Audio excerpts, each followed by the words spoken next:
부활의 상황은 일관성이다. 대체 이게 무슨 의미냐? 무엇에 대한 일관성이고 어떤 내용이 일관성이란 말이냐? 거기에 사도행전 20장 28절 나옵니다.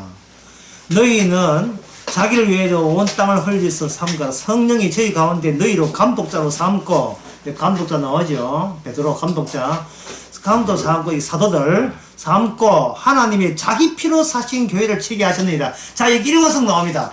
일관성은 뭐냐? 부활은 반드시 피를 경유해야 된다는 거예요. 피. 나 이제 죽음을 이긴 영을 받아서 나 살았다가 일관성이 아니라, 나 살았다 일관성이 아니라 내 안에, 산 사람 안에 일관성이 있는 요소가 들어가야 돼. 그게 뭐냐 하면은 우리 죄를 흘리신 예수님이 흘리신 피의 일관성. 피의 일관성이 없어버리면 이것은 예수님의 적입니다. 아까 7시간에 그 끝부분에 이야기했죠. 이 세상의 모든 일은 하나님이 아닌 이유는 이 세상에 어떤 일을 해도 거기서 피를 생산 못해요. 간단하죠? 피를 생산 못한다고.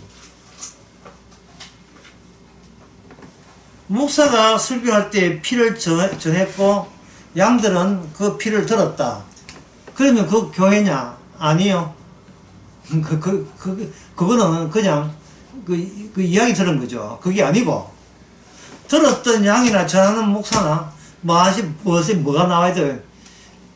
피의 고난을 격려해야 돼요. 그래서 아까 오늘 본문에 베드로전서 5장에 보면 뭐냐 하면은, 너희 중에 장로되기 고난에 나도 함께한 장로요. 그 다음에 그리스도의 무엇의 정인입니까? 그리스도의 고난의 정인이에요. 고난의 정인. 예, 고난하면 이거 반길 사람 아무도 없지요. 고난의 정인이고 나타난 영광에 참여한 자라. 그 고난이라는 것을 경주하지 않으면 장차 하늘의 영광에 참여 못하는 사람이다 이 말.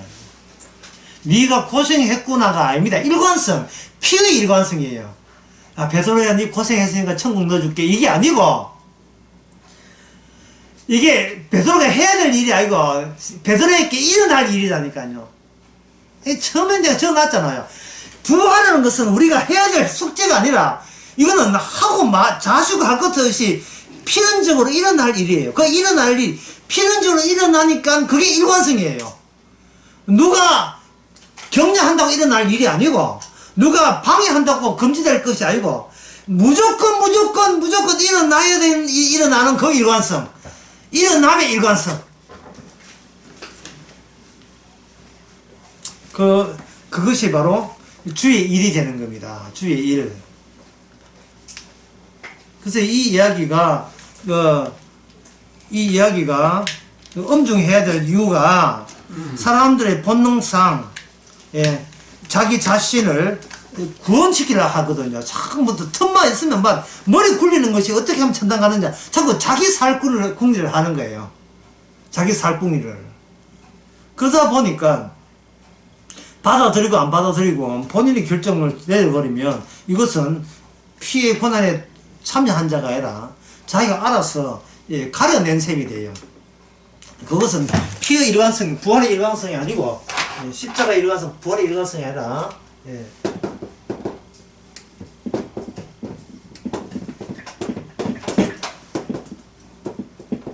자의 일관성입니다. 자의 일관성. 아, 이 지독한 인간의 본성이죠. 나의 일관성. 전에는 참 행복했었는데 지금은 이리 되거든요.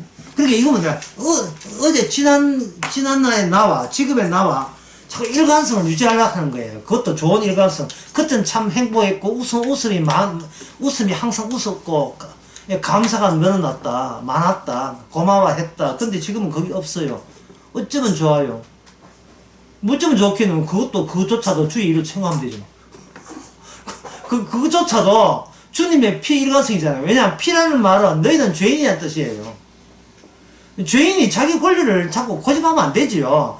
죄인이 나 이랬으면 좋겠습니다 하고 그걸 조정할 수 있는 권한은 죄인이라고 규정된 이상은 이미 날아가 버린 거예요. 그런 건 없습니다. 그래서 지금 우리가 지금 본문에서 이야기하는 건 나가 아니에요. 지금 나가 아니고 나 아니요, 양입니다. 양. 예? 지금 내가 잘 되는 게 성경은 나를 위해서 산 성경은 어디도 없어요. 나를 위한 성경 어디 있어요? 없어요. 양이에요, 양. 양의 등장이지 나의 등장이 아닙니다. 내가 양 되기 위해서는 나는 십자가와 부활의 죽음을 격려해야 되죠. 성령이 그렇게 하시는 겁니다. 이미 부활, 사망을 이기신 영이 우리에게 오게 되면 우리는 그때부터 뭐냐? 죽음으로. 무엇의 죽음? 나의 살해, 나의 죽음, 나의 죽음으로 누가 이끈다? 성령께서 이끄시는 거예요. 그게 바로 고난입니다. 그러니까 베드로가 목자 이전에 양이어야 하는 거예요. 목자 이전에 양이어야 하는 겁니다. 그러면 여러분 제가 이렇게 하면 또 여러분 얼굴에 수심이 가득 해가지고 예수 믿는 것도 힘들어 죽겠는데 그러면 예수 믿고 또 십자가 깊이 가면 얼마나 힘들겠습니까? 라고 하는데 없는 집에 만약에 속도 해가지고 한 5만원 나왔다 하면 참 고민거리죠. 예. 근데 어떤 집에는 재산이 한 2조 있다. 2조 있는데 벌칙금 5만원 나왔다고 뭐 고민하고 일합니까? 예? 아니지요. 이미 생명을 가진 자는요, 뭐 벌칙금 5만원 정도는 깜깜이 내 몸 아픈 것은 아무것도 아니죠. 가진 자의 여유입니다. 근데 그걸 왜 벗어 뭐냐? 그걸 고난받는다 이야기거든요. 고난받을 때 얼굴 찡그려가지고 억지로 고난받으면 그 고난 좋다. 그게 부활의 일관성입니까? 내가 고난을 모면해보려고 그냥 몸부림치는 것밖에 안 돼요.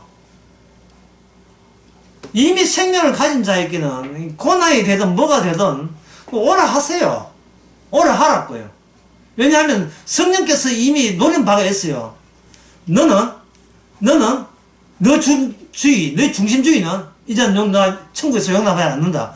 뚜렷한 목표를 가지고 어떤 설계도를 가지고 성령이 찾아온다면 아니 일하라고 하세요. 자꾸 일하라고 하란 말이죠.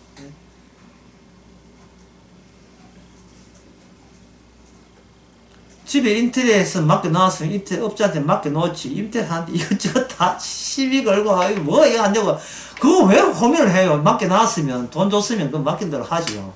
우리 이 몸은 이미 죽고 산 것은 그리스도가 살았다면 인테리어 업자 누굽니까? 주님께서 인테리어 하는데 목적이 양이 양다운 양이 되는 거예요.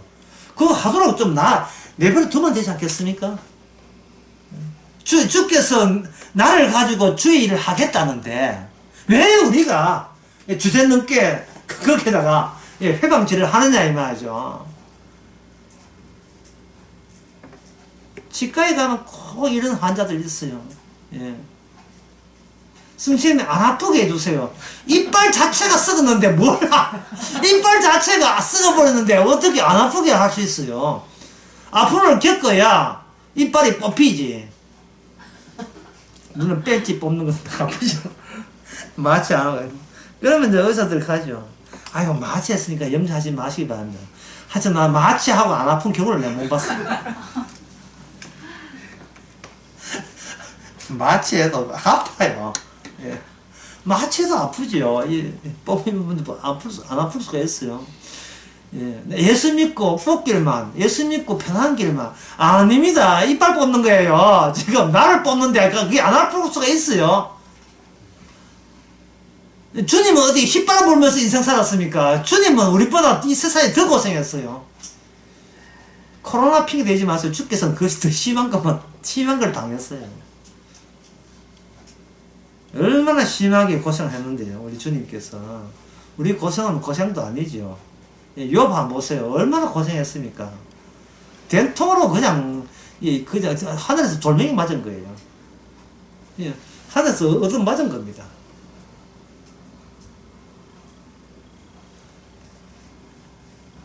따라서 일관성을 하기 위해서는 내가 갖고 있던 나 다음의 일관성을 포기하세요. 그러면 어떤 일관성이냐? 이거는 뭐 여러분 아시니까 제가 그냥 일방적으로 제가 찾아볼게요. 요한복음 3장 27절.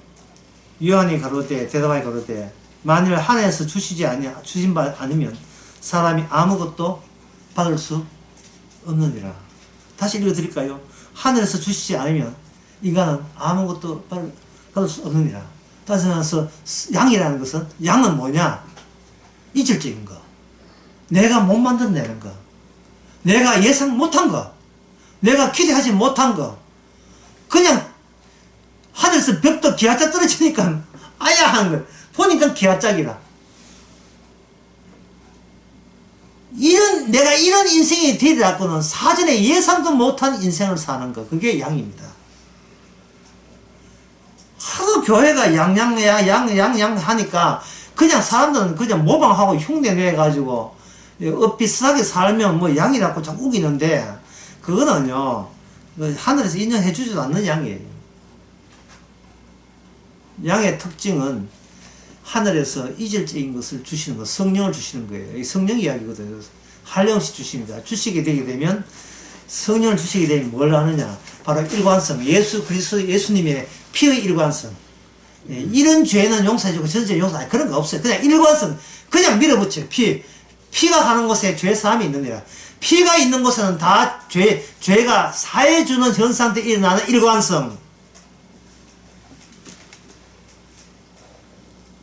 따라서 양이 된 사람은 목자가 보고 싶은 것이 아니고 그 일관성이 보고 싶은 거예요. 사도행전 20장 28절 다시 읽어보게 되면, 하나님께서 자기를 위하여 또는 온 땅들을 위하여 삼가라. 성령이 저들 가운데 너희를 감독자로 삼고 하나님이 자기 피로 사신 교회를 치게 하셨다. 감독자의 임무는 자기 감독자의 일관성이 아니고 피의 일관성이에요. 피의 일관성. 자, 여러분들이 들었던 이 대목, 이 말씀, 예, 아까 요한복음 3장 27절, 그리고 사도행전 20장 28절, 그 대목을 가지고 아까 제가 예를 들었던, 현재 지금도 그런 일이 일어나고 있는 그 교회 위임식을 다시 한번 생각해 봅시다. 자, 진짜 그 교인들이 제대로 성령 받은 양이라면 목사가 위임했다는 말 자체가 의미가 없어요. 왜냐하면 인간은 일관성이 없습니다. 왜냐하면 자기를 붙드는 주인공이 될 수 없기 때문에 그래요. 바람 불면 흔들려야 되죠. 눈 오면 눈 쌓이죠. 그 인간을 좌지우지하고 잡고 있는 것은 바로 주님이지, 그 목사가 아닌 거예요. 내가 정신 똑바로 차리고 설교한다고 해서 제대로 설교 나오는 거 아닙니다. 그냥 목사는 맡겨야 돼요. 그 주님한테. 죽을 서는 죽을 속에 팥죽이 되면 팥죽이, 호박죽 되면 뭐든 하는데 그냥 맡기는 겁니다. 자기 부인이죠. 자기 부인. 예. 뭐 앞에 피의 일관성을 위해서 자기 자신의 일관성을 양보하는 겁니다. 피의 일관성. 예수님의 희생을 위해서 내 희생을 걷어내는 겁니다. 내가 양을 위해서 고생한 걸 다 걷어치우는 거예요. 핀셋도 다 집어내는 겁니다. 그리스도께서 피 흘리신 양입니다 하기 위해서는 내가 그것을 해서 이렇게 고생했습니다라는 걸 다 뽑아내는, 다 집어내야 돼. 거기에 내가 끼어들면 안 됩니다. 그게 목자입니다.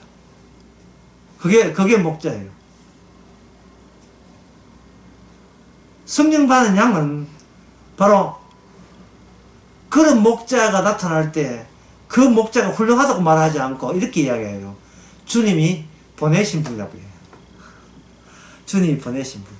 그러니까 양이나 목자나 모두 다 목자장의 지시를 따른다는 지시에 주님이 하신 공로의, 피공로의 일관성을 유지하고 지탱하기 위해서 그들은 양과 양으로, 목자는 목자로 부르심을 입었다. 이래 보시면 되는 겁니다. 그 예수님의 희생의 그 일관성을 위해서, 피의 일관성을 위해서. 여러분, 이래 들으니까 그런 목사 있으면 좋겠습니다 라고 생각이 들지요. 그런 목사 있으면 좋겠습니다 생각하지 말고 여러분이 그런 양인지를 한번 보세요. 여러분이 그런 양인지, 그냥 무덤이 뚜껑이 열린 양인지, 부자 되게 해주겠다는 그런 설교보다도 부자 되게 하겠다는 그 자체가, 그런 마음 자체가 바로 하나님의 징벌인 것을 알아듣는 양. 부자 되려고 사는 그 자체가, 부자 돼서 망해버리 아니고 부자 된 그 자체가 하나님의 징벌인 것을 이해하느냐. 이 세상에 어떤 일도 인간은 주의 일을 하지를 못함을 이해하는, 그걸 받아들이는 양.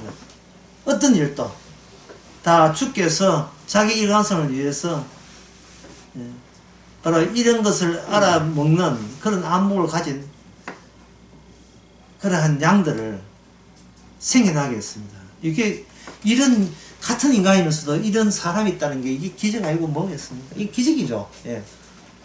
어느 학교에서 어느 유치원 나왔어요? 그건 무엇 물어봐요. 예, 그건 유치원에서 배운다고 되는 문제가 아니고 대학교에서 배운다고 보는 문제가 아니라 위에서 주시지 않으면 아무도 그걸 알 수가 없어요. 말씀이 말씀대로 현실화되지 않으면 생겨나지 않는 현상이 되는 겁니다.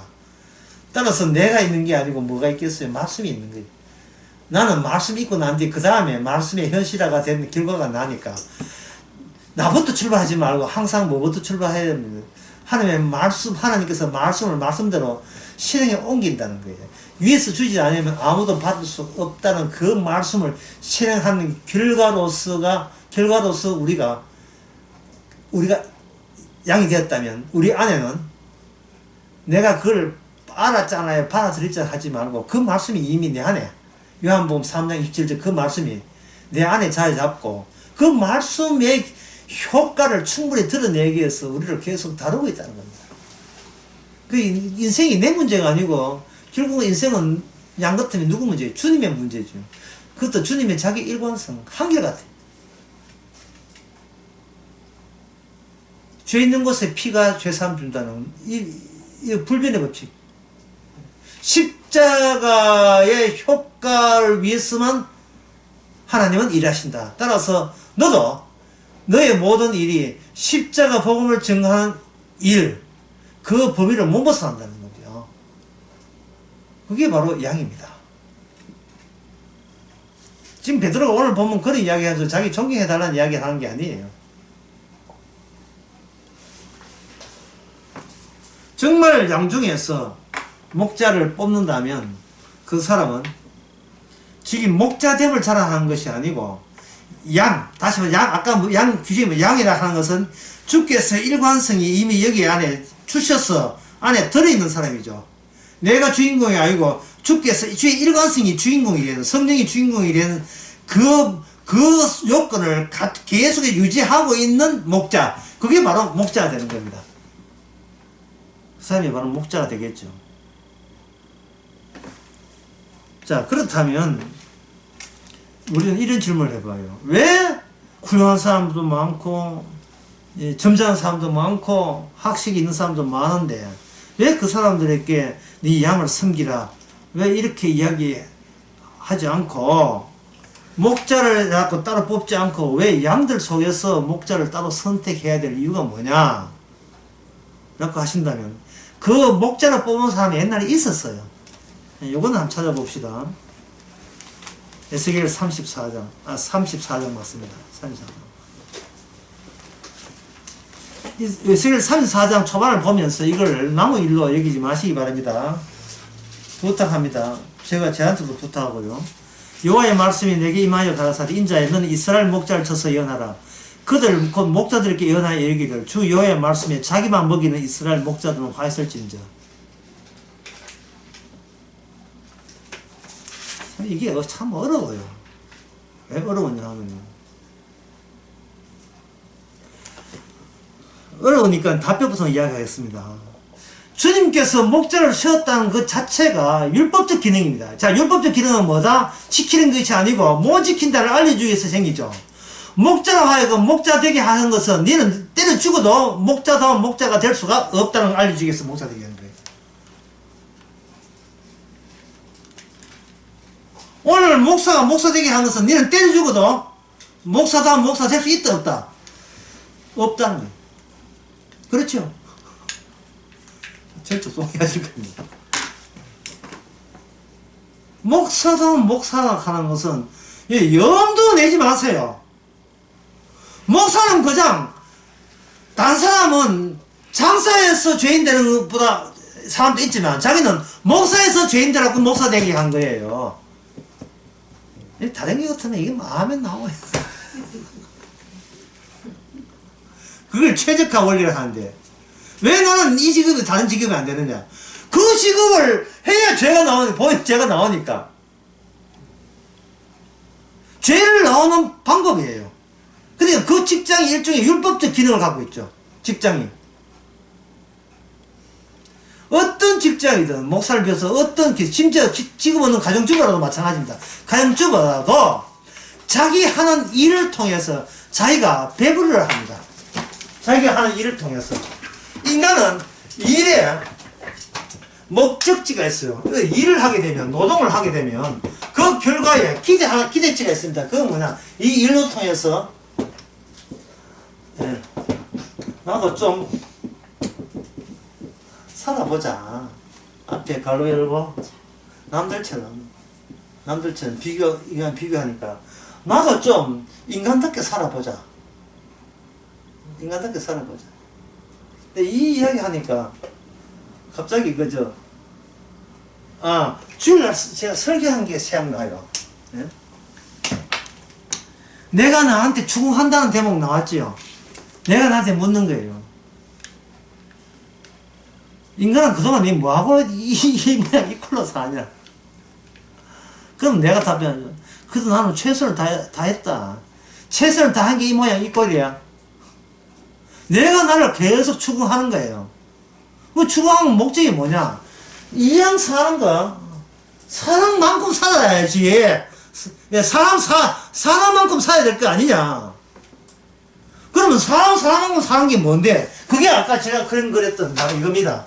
인간이 눈썹 있고 눈 있고 쳐다볼 때 이 미지의 공백, 미지의 뭔가 진리가 있다는 것을 계속 주시하고 있어요. 근데 도달되지는 못해요. 왜냐하면 그쪽에서 또 주시하기 때문에. 어느 정도 협상을 하면서 여기까지 딱 수독하면서 수립이 안 된다니까요. 끊임없이 일단 요거는 내 거고 그 다음에 전진 진짜 내 욕망을 만족할 때까지 내가 원이 없이 될 때까지 계속 진전하는데 이 원이 없는 이 경계선은 내가 가면 갈수록 또 지평선을 닮아가지고 간 만큼 지평선은 내가 당한 만큼 지평선 얻었으니까 제자리에 있으니까 멀어집니까? 멀어지죠. 영원히 도달할 수 없는 손에 잡히지 않는 욕망의 최후의 그 미지의 그 무엇 그 미지의 무엇이에요. 따라서 이걸 말한 정신분석자 말합니다. 이걸 말한 정신분석자 말합니다. 인간은 미쳤다. 인간은 자신의 욕망에 미쳐있다. 안 미친 사람은 존재하지 않는다. 그런데 인간은 태어날 때 왜 미치는지, 왜 어릴 때부터 어린아이가 미치는지 거기에 대해서는 모르겠다.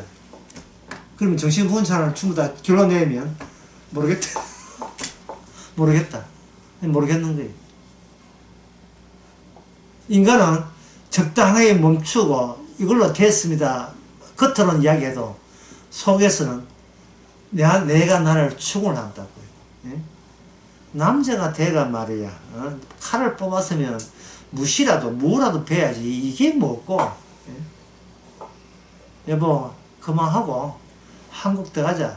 남편 하는 말이 여기 미국까지 와가 아카소스까지 왔는데 내가 농장하면 이러고 보고 자식들 앞에 부끄럽지 않는 남자 돼보고 가겠다. 아내가 한 말이 그거는 그거 바라고 지금 우리 자식들하고 내 꼴하지 봐라. 내 꼴 봐라. 되지도 않는 우리는 그 뭐냐? 이래가 초반부터 초반부터 싸운다고요. 그 어떤 사람 미나리 그렇게 공짜로 보는 게 뭐야? 그 보다가 애들 부부싸움 보고 애들 교육수가 안 좋다 야. 그런 사람이 있었어. 처음부터 싸워요. 한국 들어가자. 이양 왔는 거 하면 뭔가 나의 나다움을 보이고 가겠다. 대판 싸움이다. Don't fight! 계좌고 싸우지 마시고 비행기 막 던지고 가는 그 장면 나와요. 애들 미국에서 한국말 모르니까 영어를 막 써가지고 띄운다. 그 이민사의 모습을 우리는 그 같은 세상에 안 겪고 우리 예수님은 안 겪었을까요? 예수님 그 요한복음 7장에 보면 예수님의 배단의 형제들이 예수님이 뜨니까 유명인사 되었으니까 빨리 엔터테인먼트 계약금 맺으라고 당신 이정하면 메시아 되니까 자기를 보여서 피하라 하세요. 이게 뭐냐면 다 채워지지 않는 욕망입니다. 자, 욕망은 다시 해서 인간의 노동은 그냥 막 그냥 아무 생각 없이 노동하는 것이 아니고 반드시 목적이 있는 거예요. 뭐를 재물을 비축하고 그 비축된 것이 나의 것이 되고 나의 것이 곧 나가 되는 그 희망을 보고 달려가는 겁니다. 그리 여기 아까 에스겔 34장에 나오는 그 목자들을 다시 말씀드릴게요. 목자들을 세운 것은 목자들아 제대로 하라가 아니라 목자 세운 것은 어떤 인간치고 목자 같은 목자는 인간 세계에 있다 없다 애초에 없었다를 증명하기 위해서 목자를 세운 거예요. 어떤 인간도 자기 배만 채우는 거예요. 그 에스겔을 밑에서 한번 봅시다.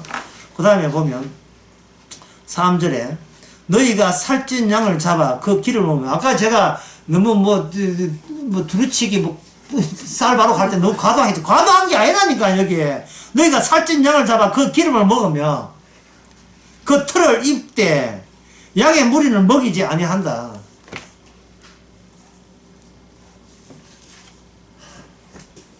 그러니까 이 말씀은 뭐냐면은 목자 좋아갖고 목자 된 게 아니고 누구 위하라고 양 위주예요.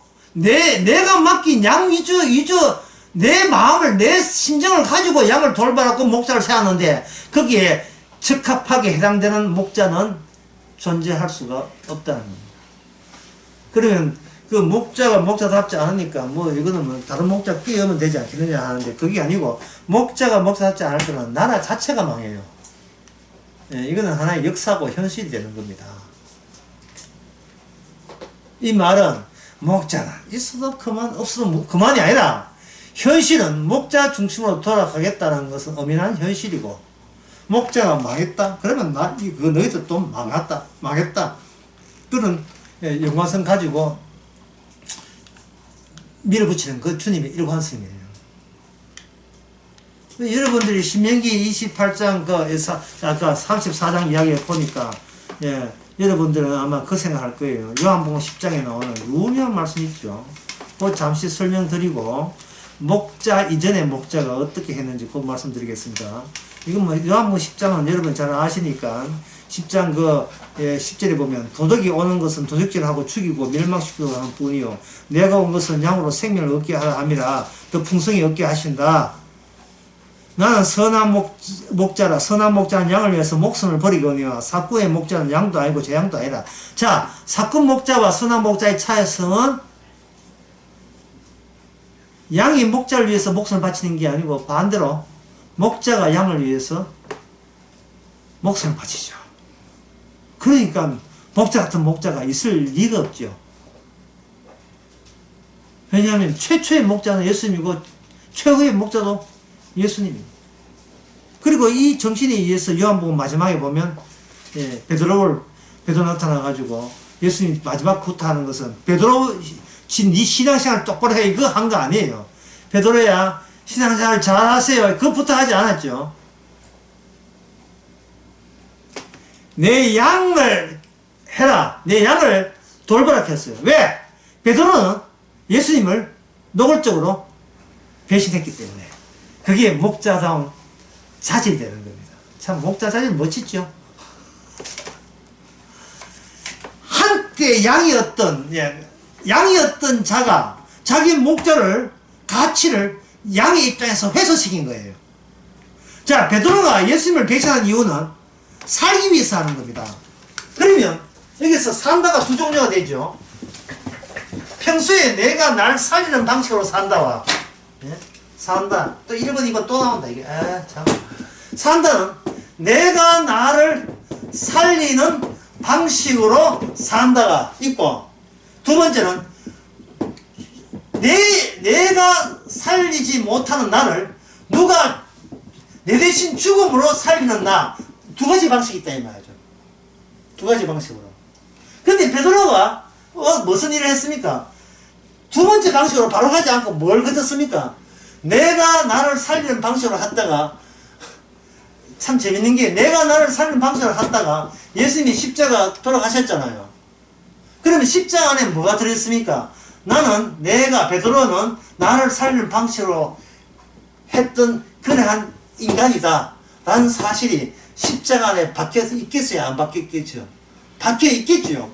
그 십자가를 누가 자랑한다? 베드로가 목자로서 양들에게 자랑하는 거예요. 이 길이 편하네.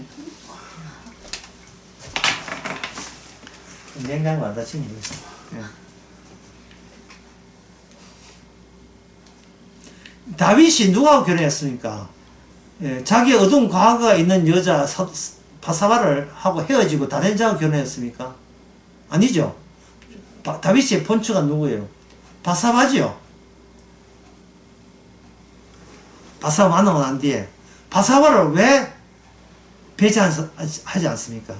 바사바가 있음으로써 자기가 살인자요, 간음자요, 포행자인 것을 그대로 노출시켜주기 위해서 주님께서 나에게 붙여준 사람이기 때문에. 붙여준 사람입니다. 그래서 다윗의 후계자가 누가 되느냐 하면은 압살롬이 되는 게 아닙니다. 바로 솔몬이 되죠. 솔몬은 누구의 자손입니까? 다윗과 부인 이름이 뭐예요? 바세바 사이에서 나온 여드리야. 예. 처음에 나왔던 바세바와 다윗의 아이가 죽고 그 죽음의 터 위에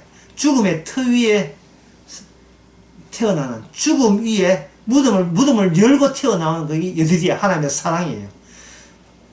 나를 죄인 되게 하는 그 현장이 주님이 나를 사랑하는 토대가 되고 증거가 되는 거예요. 따라서 나는 내 죄가 그리스도의 십자가 안에, 성령 안에 내 죄가 그대로 있어주는 것에 대해서 여러분들이 감사해야 됩니다. 죄인이면 뭐든지 다 할 수 있기 때문에 못하는 게 없어요. 그저 감사 외에는 아무것도 안 나와요. 왜? 죄인이었었는데 지금은 의인이 되었으니까. 얼마나 고맙습니까? 감격스럽죠. 예, 돈 주고도 못 사니까요. 세상에 어디에서 찾을 수 없고 어느 도서에나 나오지 않는 이야기입니다. 지식이 무슨 있습니까? 실제로 그걸 느껴지는데, 죄사함 받았다는 게 실제로 느껴지는데, 뭐 세상에 어느 집에 가도 자신의 이 운명을 바꾸지 않을 거죠. 죄사함을 어떻게 바꿉니까? 그렇지 않습니까? 돈 벌어봐야 죽을 때 다 놓고 가잖아요. 그러나 죽을 때도 안 놓고 가는, 함께 가는 것은 오직 예수님의 죄사함밖에 없습니다. 생명밖에 없습니다. 그걸 왜 너희들은 목자들아 그걸 안 줬느냐 이 말입니다. 양들에게. 왜 안 줬겠어요? 왜 안 줍니까? 그렇게 되면 목자 양을 대하는 자기의, 나는 양 때문에 내가 밥 먹고 살아야 되겠다는, 내가 나를 살리는 방식이 주님의 목자 앞에서는 그게 안 통하거든요.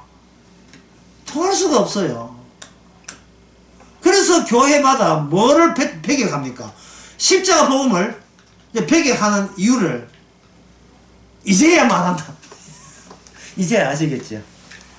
이제 아시겠죠? 왜 목사들이 십자가 복음을 싫어하는지 아시겠죠? 자기의 생계가 관련되어 있기 때문에. 자기 생계가. 무슨 뜻이냐 하면은, 목사가 있어라 마나 목사 같으면 교인들이 자기 알아줘요, 안 알아줘요? 안 알아주죠. 근데 복음을 전하는 목사라 하면 어떠십니까? 예수님이 다 하셨고 나는 죄인으로서 이 자리에 섰습니다. 그 고백하는 사람이죠.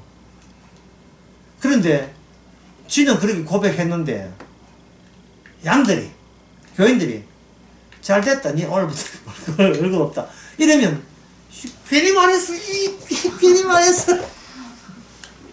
나는 완전히 나는 손해봤네. 그럼 만약에 그렇게 후회한다면 그 사람은 2번이 아니고 어디에 속합니까? 예, 1번에 속하면서 복음 이야기한 사람이에요. 예, 복음절 하면 은혜 받아가지고 내한테 월급 주겠지. 이게 내가 나를 살리는 방식으로 꼼수 선거입니다. 꼼수. 잘 구분하시기 바랍니다. 자, 그렇다면 이런 목자의 원형은 어디서 나오느냐? 그건 구약 이스라엘 역사에 보면 신명기 32장 10절을 보면 이렇게 되어 있습니다.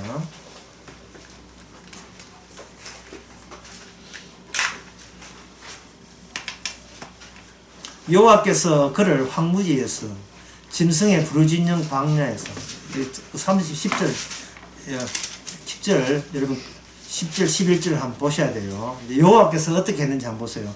여호와께서 그를 황무지에서 짐승의 부르짖는 광야에서 만나시고 호위하시며 보호하시며 그 다음에 네모같이 하셨다. 이게 뭡니까?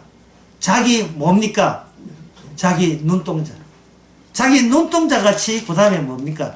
지키셨도다. 이게 목자잖아요. 이게 목자다. 거기에 양은 자기 안에 있는 눈동자 아니고 자기 바깥에 튀어나온 자기 눈동자예요. 양을 볼 때. 내 눈동자 저기 있네. 그게 양이에요. 그게 여호와께서 직접 목자가 되시는 원리. 그 다음에 11절을 보게 되면 온 이스라엘이 내 하나님 여호와 앞에 그 택하신 것을 모을 때 아직 완전 엉뚱한 걸 했다. 그 다음에 다시 32장 10절이죠. 11절 마치 독수리가 그 보금자리를 어지럽게 하여 그 새끼 위에 늪을 그리며 그 날개를 펴서 새끼를 받으며 그 날개 위에 그것을 얻는 것 같이 여호와께서 홀로 그들을 인도하셨고 함께 다른 신이 없었다. 야, 참 이 말씀들은 뭐냐면 이스라엘아 너희는 이미 나한테 종속되어서 그 이야기하고 있는 거예요. 따로 이 자라는 개념을 가져라면 갖지 말라면 합니까? 갖지 말라는 거예요. 왜냐하면 이미 선악과 따먹고 나는데 인간의 자아는 그 자체적으로 독단적인 독립적이 돼요. 독립성. 예? 독립성은 맛에 알지요? 모르는가? 응? 악동무지죠. 독립맛에 아버지한테 독립해가 뭐죠? 하여튼 그게 연예인이 아니고 독립했다는 독립이에요. 인간의 본성은요 독립이 있어요. 왜? 악마가 그 마음을 심어줬기 때문에 인간의 본성은요 어떤 경우라도 인간의 본성 한번 적자. 인간의 본성은 이건 좀 길어요. 인간의 본성은 긴 메모다. 긴 메모가 뭐다 하냐? 잔소리를 싫어한다. 인간의 본성은 잔소리 싫어합니다. 아내가 남편, 남편이 아내. 부부싸움의 1등 원인은 뭐냐? 잔소리. 부부싸움 1등 잔소리. 잔소리라는 의미는 했던 소리 또 하기가 잔소리입니다. 했던 소리 또 하기.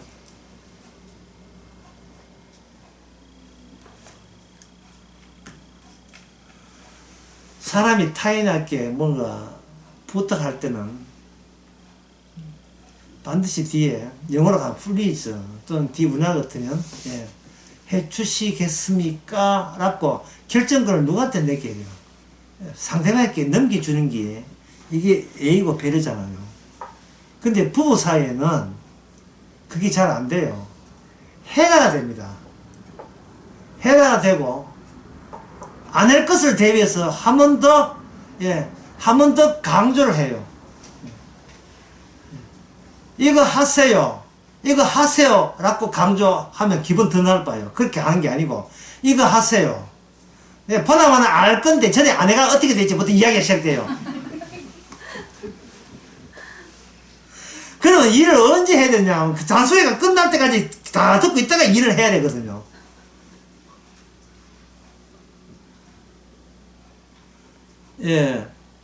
그 화장실에 갈 때, 앉아서 누세요. 서서 하면 안 됩니다. 요건 잔소리 아니에요. 내가 해봐야 또 쓸 거자. 이제 벌써 잔소리거든요. 그 다음에 세 번째는 청소 누가 하는데, 네가 해라 이 되거든요. 그러면 남편 하는 말이, 내가 할게 이 돼요. 그러면, 그 다음에 뭐냐면, 청소 안 하는 거 뻔히 내가 아는데 이래요. 갑자기 오줌 누는 이야기에서 청소 이야기로 바뀌었습니다. 예. 그건 결정적인 게 있었는데, 그런 이야기가 절로 나가면서, 하는 행사가 꼭 지가 아버지 닮았다. 갑자기 가만히 시가지 들리고, 오면 캠 끝났어. 거기다가 또 한 6번째 더 붙입니다. 돈도 못 버는 게. 인간도 아니다, 이 말.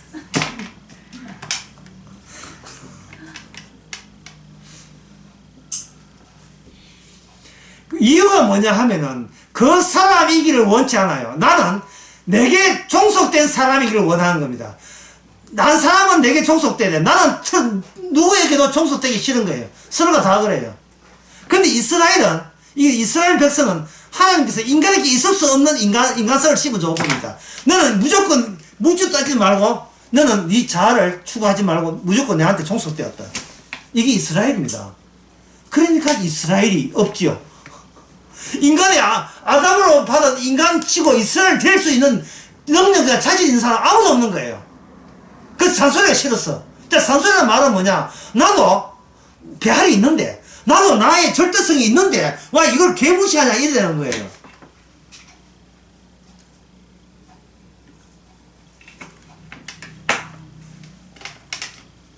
그러니까, 제가 지금 이렇게 이야기하면, 그 목자상이에요. 결코, 우리 인간의 마음에 드는 목자상이 아니에요. 너무나 폭력적이에요. 목자가. 뭐, 인자하고 자비하고 그런 거 없어요. 그거는 하나님 쪽에서 이야기한 거고. 이거는 심의도 너무 심하게예요. 자, 주님께서 우리에게 심하게 하는 이유가 뭐냐? 그게 아까 신명기에 32장에 나왔습니다. 자, 심하게 하는 이유가 어디 있냐 하면 바로 32장 10절 봅시다. 여호와께서 그를, 자, 이런 답변을 그를 해놓고 그 다음에 뭐가 나오죠? 황무지요. 그 다음에 뭐가 나옵니까? 무엇에 부르짖음? 질서에 부르짖음. 이걸 인간들이 모르는 거예요. 바로 양 곁에는 짐승이 있다는 걸 몰라요. 우리는 이거 짐승이 뭐지? 진짜 얼마나 인간성 좋은데요. 네, 교회는 안 나가도 이 복음 몰라도 사람 좋다고 해요. 우리는 그 사람이 짐승인 줄 몰라요. 나를 지옥 보내는 사람인 줄 모르고 서로 떡 나누고 시도 나누고 좋게 지내면 좋은 관계라고 얘기하는 겁니다. 우리는 나도 물론 모를 뿐더러 나의 환경이 어떤 환경인지를 주님은 아시고 우리는 모른다고요. 이 세상이 지옥이라는 사실을 우리는 까먹게 그걸 지식으로는 모르겠지만 실제로 우리는 그게 현실적으로 닿지를 않아요. 이게 문제예요. 그러니까 목자가 몽둥이 목자죠. 몽둥이는 든 목자가 필요한 거예요. 말로 안 되면 좀 패야 되는 거예요. 징계를 해야 되는 거예요. 여러분 유명한 말씀, 정말 유명한 말씀이죠. 유명한 말씀 시편 23편 한번 보겠습니다. 예. 제가 지금 말씀드린 것은 하나님께서 진짜 목자라는 말씀을 드립니다. 인간에게는 목자다운 목자가 없어요. 목자가 되려면 반드시 양이 거쳐서 목자가 돼야 되지. 예. 피의 일관성 아니면 목자 될 수 못하는 이야기를, 신약 이야기를 제가 구약에서 왜 목자가 못 되는 걸 말씀드린 겁니다. 여호와는 나의 목자시니 내게 부정함이 없어도다. 여기 저 4절 보세요. 내가 그 다음에 어디로 갑니까? 내가 사망의 엄청난 골짜기. 내가 이게 사망의 엄청난 골짜기인지를 내가 분별력이 없어요. 인간은 자기한테 잘해주면 천사인 줄 알고 있어요. 아까 그런 이야기 했던가요? 양의 적이 뭐라고 했습니까? 피가 없는 것 또는 양의 적은 일관성이 없는 것, 거기라고 했죠. 부활이 없는 거겠죠. 양이 된 사람만 이 말을 이해해요. 근데 양이 아닌 사람은 세상 얼마나 좋은데 돈만 있으면 최고지 뭐. 예. 스위스 좋더라. 조건이 있어요. 돈만 있다면. 캐나다 좋아요. 어떤 조건? 돈만 있다면. 예. 돈만 있으면 북한도 좋아요. 중국도 좋고. 돈만 있으면 이 세상에 어느 나라도 다 낙원입니다. 돈만 있으면. 곧 돈이 낙원이에요. 그만큼 인간은 이미 지옥과 어둠의 세력과 친화력을 갖고 있어요. 자력으로 떼내지를 못합니다. 너무 친했어. 너무 정들었어. 그쪽 세상이 지옥 가는 사람이 너무 좋아서 부러워 미치겠어. 몸 따르는 것을 나를 야속하게 느껴요. 니는 뭐였노 인생 저 사람 부자처럼 안 되고 이런 식으로 한다고요. 근데 성경에 보면 부자가 천국 간다는 것은 걸렀어 이거는. 아니 아무리 낙타를 이렇게 쪼가해도 바늘 구멍 속에 안 들어갑니다. 바늘이 이만한 바늘 안 입었어요. 들어가진 않지요. 부자가 천국 가는 것이 그 정도로 어렵단 말이죠. 왜? 자기 부인이 안 되니까. 이게 보통 어려운 거예요. 부정이 때문에 누구한테 독자적이고 독립적이에요. 누구 장소에 들 그런 잽이 아니다 이 말이죠. 목자가 필요 없어요. 돈이 목자인데 무슨 목자가 필요합니까? 예? 오늘 제목은 돈이 목자다. 사망의 엄청난 골짜기 탈지라도 해를 두려워야 하지 않은 것은 주의 뭐를 갖고 있습니까? 주의 지팡이와 또 뭐 막대기가 나를 현혹시키는 그 악마를 쳐부시는 것은 오직 예수님의 죄사함밖에 없습니다. 예수님의 죄사함 모르는 인간과 놀지 마라 이 말입니다.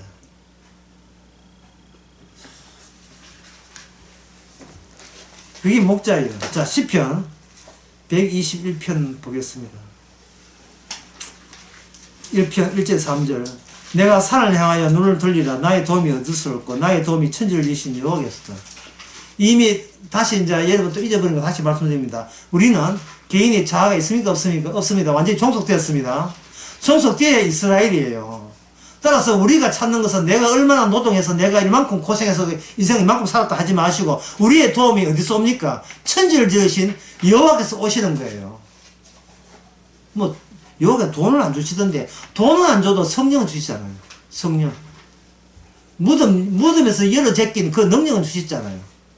그 에너지는 주셨지 않습니까? 그러면 됐지요.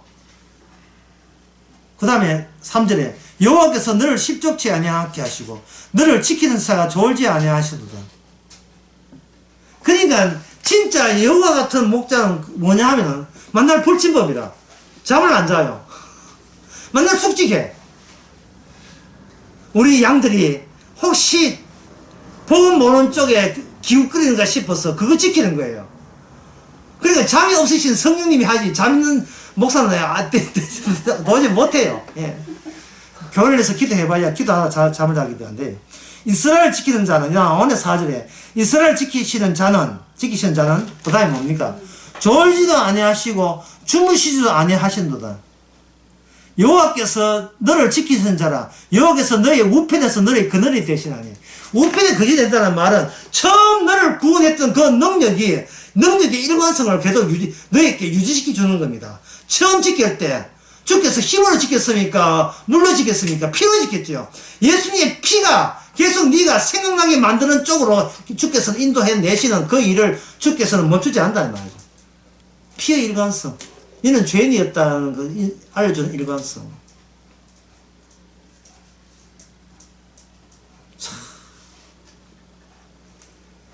마지막에 8절에 여호와께서 너의 출입을 지금부터 영까지 지키로다. 네가 집 밖을 나가 안 지킨다 이게 아니고 출입. 네가 안에 있든 밖에 있든 간에 내가 너를 응시할 것이고 주시할 것이고 관찰할 것이고 살펴볼 것이라는 겁니다. 이게 이 세상적으로서의 인간들은 그게 부모지만 우리 성도한테는 이게 뭐냐면 주께서 부활하신 주님께서 우리를 이렇게 지키시는 거예요. 그렇다면 나의 구원은 나의 개인적인 나의 일이 아니라는 겁니다. 나의 구원은 주님의 일이지. 제발 플리즈 제발 내일 되지 말게 하세요. 구원이 내일 되면 안 돼요. 인간이 나서서 되는 일은 아예 없습니다. 먹든지 마시든지 모든 일이 주님께 주체를 돌리세요. 주께서 살게 하셨고 먹게 입게 하시고 잠자게 하셨습니다. 어젯밤에 밤 한새도 못 잤는 것도 주께서 밤 한숨도 못 자게 하셨습니다. 어제는 자식 때문에 깜짝 놀래가지고 심정이 온통 우울해지는 것도 주께서 하셨습니다. 라고 했어요. 그렇게 이야기해요. 내 마음이 편치 않은 것도 주께서 그렇게 하셨습니다.